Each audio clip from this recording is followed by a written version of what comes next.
Anti-government protests are again taking place in the Armenian capital Yerevan amid anger over Azerbaijan's defeat this week of ethnic Armenian separatists in the enclave of Nagorno-Karabakh. For a third day, opposition groups are calling for the resignation of the Prime Minister. The latest protests come after the two sides held peace talks yesterday. Our correspondent in the region, Rayhan Dimitri, is following developments from Georgia.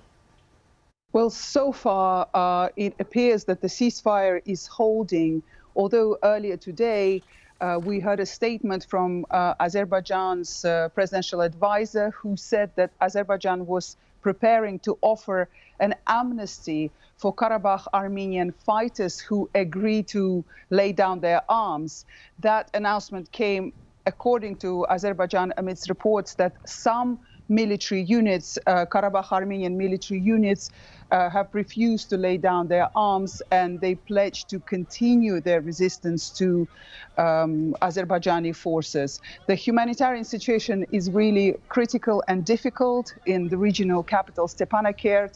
Thousands of people who were displaced by this conflict since Azerbaijani forces took control of some of those villages close to the front line. So those people spend the night in schools, churches, very little food. Although today Azerbaijan says that it sent several trucks with humanitarian aid, mainly food supplies. And Rayhan, every day this week we've seen these protests taking place in Yerevan. Some of them have got a little bit violent. We saw some stun grenades earlier in the week and definitely scuffles. There's a lot of anger there. Can you explain to us why there is that level of anger, what the protests are about?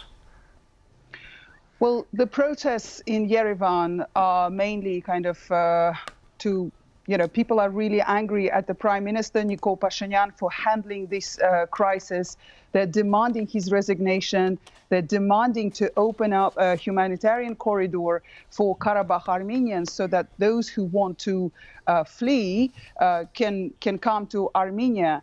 We were getting mixed messages actually from the Armenian authorities. So yesterday, the Armenian Prime Minister said that he didn't see any threat to the security of Karabakh Armenians, but nevertheless, Armenia was prepared to receive up to 40,000 refugees. He said that places were already ready.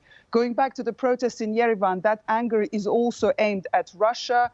A lot of people in Armenia feel that Russia had betrayed them, that Karabakh is lost, and this is an extremely painful issue for many Armenians because they consider it their historic homeland.